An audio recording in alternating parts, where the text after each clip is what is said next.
Nestled amidst the rugged mountains of northern Spain lies the remote village of Garabandal. This isolated hamlet, untouched by modern life, became an unlikely focal point of spiritual fervor and controversy in the 1960s. 4 young girls claimed to have witnessed apparitions of the Virgin Mary. These visions, filled with warnings and prophecies, drew thousands of pilgrims seeking divine revelation. However, the events at Garabandal were also met with profound skepticism. Many questioned the authenticity of the apparitions. Could these visions be genuine manifestations of the divine, or did they conceal something darker, a cunning deception orchestrated by malevolent forces? The claims of the Garabandal visionaries sent shockwaves through the Catholic world. The girls' accounts of miraculous events and dire warnings captivated the faithful, but they also ignited a firestorm of debate. Church authorities, theologians, and paranormal investigators descended upon the village. They sought to unravel the truth behind these extraordinary occurrences. The controversy surrounding Garabandal became a clash between faith and reason. It forced people to confront their deeply held beliefs about the nature of the supernatural and the existence of evil. The remote location of Garabandal only added to the aura of mystery. The village, isolated from the outside world, seemed like a place where the veil between the physical and spiritual realms was thin. Skeptics argued that this isolation made it difficult to verify the girls' claims. They suggested that the apparitions could be explained by psychological factors or even mass hysteria. Yet for believers, Garabandal became a sacred ground, a place where heaven touched earth. The events at Garabandal continue to spark debate and intrigue even today. The questions raised by the apparitions remain unanswered. Were they a genuine message from the divine, or were they a sinister manipulation designed to lead the faithful astray? The story of Garabandal serves as a reminder that the line between good and evil can be blurred. It highlights the importance of critical thinking and the need to approach claims of the supernatural with a discerning mind. The story of the Garabandal apparitions began in 1961. 4 young girls, Conchita Gonzalez, Mari Loli Mazan, Jacinta Gonzalez, and Mari Cruz Gonzalez, claimed to have seen a luminous figure while playing in a field outside the village. They identified this figure as the angel Gabriel. This unexpected encounter marked the beginning of a series of extraordinary events that would transform Garabandal into a center of religious attention and controversy. Over the next 4 years, the girls reported experiencing numerous visions. These visions mainly involved 2 celestial beings, the Virgin Mary and the angel Gabriel. The apparitions, they claimed, delivered messages of both hope and warning. Messages of peace and love were intertwined with pronouncements of divine chastisement. The girls were told of an impending warning, a global event that would awaken humanity to its straying from God's path. They also spoke of a coming miracle and a permanent sign. These signs, they said, would serve as undeniable proof of the divine origin of their visions. The girls' descriptions of their encounters with the celestial beings were vivid and detailed. They spoke of the Virgin Mary's radiant beauty, her messages of love and repentance, and her warnings of a world teetering on the brink of destruction. Their accounts, often delivered with a fervor that belied their young age, captivated the hearts and minds of many. Pilgrims from across Spain and beyond flocked to Garabandal, drawn by the hope of witnessing a miracle or receiving a message from the divine. As word of the apparitions spread, the girls' lives were turned upside down. They found themselves thrust into the center of a whirlwind of attention, scrutiny, and skepticism. Doctors, priests, and curious onlookers subjected them to countless interviews and examinations.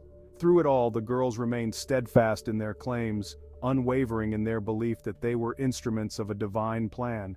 Their resolute faith in the face of doubt and disbelief fueled the belief of many that something truly extraordinary was unfolding in the remote village of Garabandal. The apparitions at Garabandal were not without their peculiarities. The girls often went into trances during their visions. They would sometimes fall into ecstatic states. They were even said to have exhibited supernatural abilities, such as speaking in languages they had never learned. These unusual phenomena, while strengthening the belief of the faithful, also provided ample fodder for skeptics who questioned the girls' mental stability and the veracity of their claims. As the fame of Garabandal spread, so too did the skepticism. Doubts about the apparitions began to surface almost immediately. Many questioned the authenticity of the girls' visions, They wondered if the events were nothing more than elaborate hoaxes or, more ominously, the work of darker forces seeking to deceive the faithful. One of the primary reasons for skepticism was the lack of concrete evidence. Despite the thousands who flocked to Garabandal, photographic and video recordings of the apparitions remained inconclusive. The lack of tangible proof fueled the arguments of skeptics who dismissed the events as mass hysteria or clever trickery. The Church, always cautious in its approach to such claims, adopted a stance of prudent observation. While not outright condemning the events at Garabandal, the Church refrained from officially endorsing them, urging caution and further investigation. Adding to the controversy were the prophecies and predictions made by the visionaries. Some of these predictions, particularly those related to global events, failed to materialize, further eroding the credibility of the apparitions in the eyes of skeptics. The girls' claims of experiencing miraculous phenomena such as levitation, speaking in tongues, and possessing extraordinary strength were also met with disbelief by many who viewed them as either exaggerations or outright fabrications. Perhaps the most unsettling aspect of the Garabandal controversy was the suggestion that the apparitions were not divine, but demonic. The possibility of satanic influence, always lurking in the shadows of religious experience, cast a long shadow over Garabandal. The girls' unusual behavior during their trances, their pronouncements of apocalyptic warnings, and the lack of clear support from the Church all contributed to this sinister interpretation. The theory of demonic deception was not without its proponents. Some priests and theologians, alarmed by the fervor surrounding Garabandal and troubled by the ambiguous nature of the events, argued that the apparitions bore the hallmarks of satanic manipulation. They pointed to the girls' trances, their seemingly prophetic pronouncements, and the lack of clear ecclesiastical endorsement as evidence that something sinister might be at play. This interpretation, though fringe, resonated with those who believed that the devil could disguise himself as an angel of light, seeking to lead the faithful astray through false signs and wonders.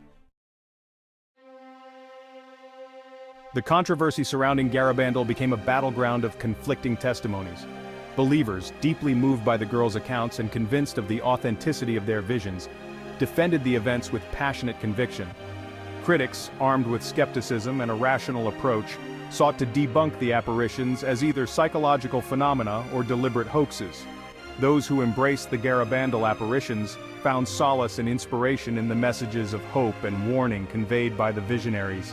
The girls' accounts of the Virgin Mary's beauty, her sorrowful pleas for repentance, and her promises of divine intervention resonated deeply with those seeking spiritual guidance and reassurance in a world teetering on the brink of chaos. The perceived fulfillment of certain prophecies, particularly those relating to personal conversions and healings, further strengthened the belief of the faithful. Pilgrims who flocked to Garabandal returned with stories of witnessing miraculous occurrences, unexplained lights in the sky, miraculous healings, and the girls' ecstatic states during their visions. These personal testimonies, often delivered with an earnestness that defied skepticism, played a crucial role in shaping the narrative of Garabandal as a place of divine intervention. The girls' unwavering faith, their simple piety, and their willingness to endure ridicule and scrutiny only solidified their status as chosen instruments of a divine message. Critics, however, remained unconvinced. They argued that the lack of conclusive evidence, photographic proof of the apparitions, independent verification of the miracles, and the absence of a clear endorsement from the Church cast a long shadow of doubt over the events at Garabandal. They pointed to inconsistencies in the girls' testimonies, the ambiguous nature of some of the prophecies, and the lack of a coherent theological framework for the apparitions as evidence that something was amiss. Psychologists offered alternative explanations for the girls' visions, suggesting that they might be the result of suggestibility, attention-seeking behavior, or even a form of mass hysteria. They highlighted the power of belief, particularly in a close-knit, religiously devout community like Garabandal, to shape perceptions and create shared experiences that could be misinterpreted as supernatural. Others, less charitable in their assessment, accused the girls of perpetrating an elaborate hoax, motivated by a desire for attention or perhaps manipulated by adults seeking to exploit the situation for personal gain.